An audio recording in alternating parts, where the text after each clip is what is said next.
प्रभु यीशु मसीह के सामर्थ्य नाम में आप सबों को जय मसीह की। आज का मनन का भाग हमने लिया है इब्रानियों की पत्री अध्याय 11 उसकी 1 आयत। लिखा है, विश्वास आशा की हुई वस्तुओं का निश्चय और अनदेखी वस्तुओं का प्रमाण है।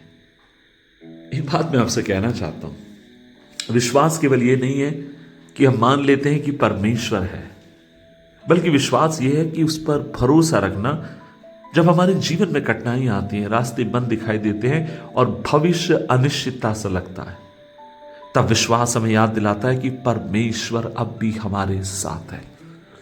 जब हमें लगे कि कठिन है, जब हमें लगे कि अब नहीं हो पाएगा, हम आगे की तरफ नहीं बढ़ पाएंगे, और तब विश्वास हमसे पुकार कर कहता है, जीविता प्रभु हमारे साथ है, हम निश्चय जैसे जय पाकर आगे की ओर बढ़ने पाएंगे।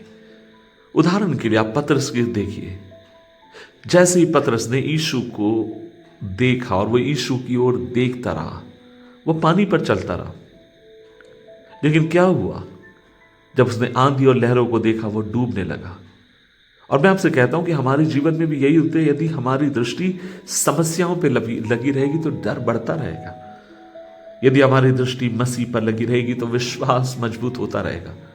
आज जितने भी न्यूज हम खबरें चारों तरफ हम सुन रहे हैं, वे सत्य यथार्थ है, सही है, लेकिन उससे बढ़कर हमारी नजर हमारे परमेश्वर की ओर हमें लगाने की जरूरत है, क्योंकि परमेश्वर के पास सारी समस्याओं का निवारण है।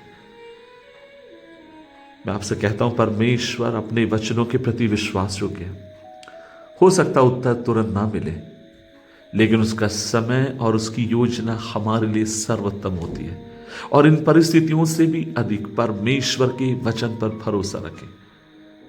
हर दिन प्रार्थना के द्वारा अपना विश्वास मजबूत करें, परमेश्वर के वचन को नियमित अध्ययन करें, कठिन समय में भी धन्यवाद दें, भरोसा रखना ना छोड़ें, प्रभु की ओर निहारना बंद ना करें। आइए मिलकर प्रभु से प्रार्थना करें।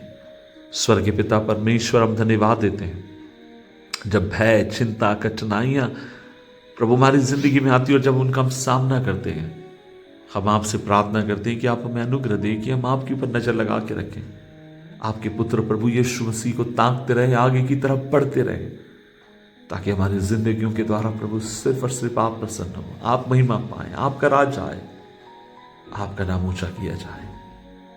प्रार्थना सुनने के लिए धन्यवाद। यीशु मसीह के नाम से मांगते हैं, आमीन, आमीन, आमीन।